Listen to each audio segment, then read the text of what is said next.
Alright guys, Jotun here again, back with another video, and this time we're going to be doing a review of FIFA 12. FIFA, the biggest sports franchise game on the planet, so this is a pretty big deal in the world of video games. Just get that rubbish there. So where do I start with FIFA? Well, as you know, with a lot of sports games, what they do is every year it tends to be a bit of a revamp. They don't change a lot of the core mechanics. It's a bit of polish with updated rosters. Sorry. And but FIFA, actually, in the last few iterations of FIFA, they've actually done, you know, a few decent things. Like they came up with the Ultimate Team, which is like a football version of eBay, if you like, and you try and build your ultimate team through trading and buying player packs and managers and things like that, and I'll come onto Ultimate Team a bit later. But the two things this year are the Impact Engine, and the Impact Engine and Tactical Defending. So Impact Engine. So basically, Impact Engine is a new series of animations, which, like it says in its title, Impact is when two players come together. Different animations happen. Now this can be based on the player's attributes, so how strong one player is to another, or how big, or how small, or how quick, how slow.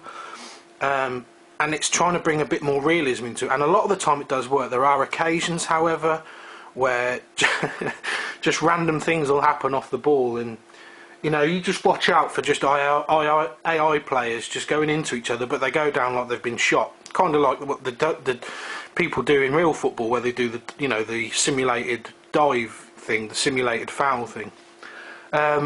So the Impact Engine overall, I think, is pretty good. It's a new addition. It's something they can improve on. They're not going to get everything right first time. For all those people just fucking bleating on about it, just chill out.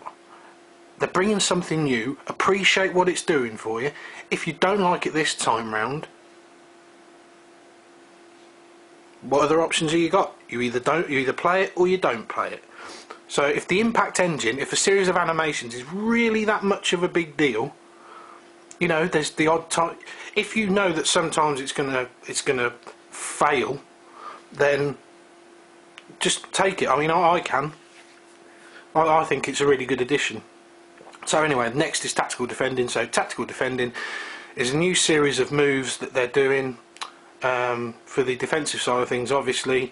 And basically, this involves, you know, a few more options that you can do. So now you can sprint jockey. So instead of trying to, you know, cajole an attacker towards the touchline, you can actually, you know, but you could only do it while walking before. Now you can actually sprint jockey, which I think is really good. So what you do is press your bumpers, or your L2 and your R2, you hold them together, you run alongside. Sorry, I feel like I'm doing tactics here. So there's the attacker, hang on, here's the attacker, here's the defender. So normally what you would do is the attacker is running at speed, and you have to sort of like sprint and then jockey, so you have to alternate between the buttons. Now you can sprint and jockey, so you can actually follow him at the same speed while jockeying him into position. And they say in the tutorial, you know, to try and stay within like a 6-yard radius. So once you get used to that radius, what you've got to then anticipate is, where is the attacker going to go? Is he going to come back inside, or is he going to try and go to the byline and then cross it in? So you can anticipate them, and then you've got to time the tackle. This is the key to Tactical Defending, for me anyway, is timing that square button. If you can time that square button on PS3, which I believe will be X, I think, on Xbox, I'm not sure. Anyway, it's your tackle button.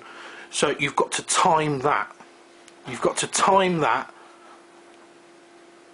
perfectly most of the time, absolutely perfectly. Now, sometimes the defender will stick a leg out with square, and the ball will just sort of, you know, magically towards him, obviously. But a lot of the time, especially online, you've got to anticipate.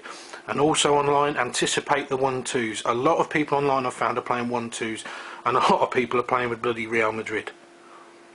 Unreal. It's just like Cristiano Ronaldo is so overpowered. Yes, he might be you know, one of the two best players in the world along with Lionel Messi. But my God, it's just ridiculous. It is absolutely ridiculous. And it's one of my pet peeves about online players. You either, I mean, I picked Fiorentina, 4.5-star team, and it matches you up against a 5-star. No, it's not miles off, but I even played a 4-star team and got matched up with a 5-star team. It's fucking ridiculous. Anyway, so that's tactical defending. So we'll get on to the actual content of the game. There's tons, absolutely tons. So you've got career mode, where you can be a manager, player, or a player manager.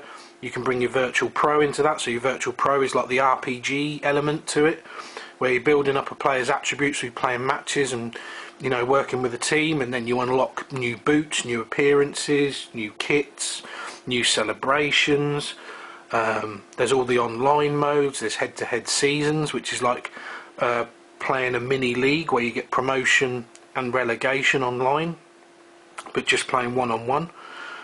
You've also got online friendlies where you can play against your friends, and it's like a mini league as well. That's really good. What else is there? There's pro clubs, so you put all the virtual pros playing a team, and it's like I think it's upwards of 8. Is it 8 on 8? 8 humans on 8, and then 3 AI players. I'm pretty sure it's 8 on 8. I'm not 100%. Then there's FIFA Ultimate Team, and to be honest, I've not really gone too much into FIFA Ultimate Team. I actually just started a couple of nights ago, and it's really interesting where you're trying to buy and trade players, and then you have contracts that you can add to them. There's like all these consumables, so you can assign certain training, like sprint training or defensive training, to players. What they do is they categorise players into bronze, silver and gold, and the price will be adjusted according to that rating of bronze, silver and gold, and then you just try and build your ultimate team.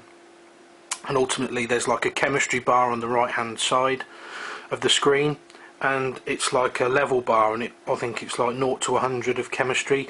So the idea is I think the ultimate team is sort of like same country, you know, if you could get like the Man United squad or the French squad, then you would have the ultimate chemistry. People that are, you know, each player has a formation as well, so you have to try and get players that are playing in the same formation, and ultimately you're just trying to get the chemistry bar all the way up, and that's really good. I really like that, and like I said, I'll get more into that in the coming weeks.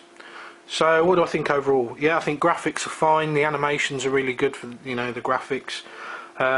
Interesting point, the actual animations, the animation engine ANT is what DICE are using for Battlefield 3.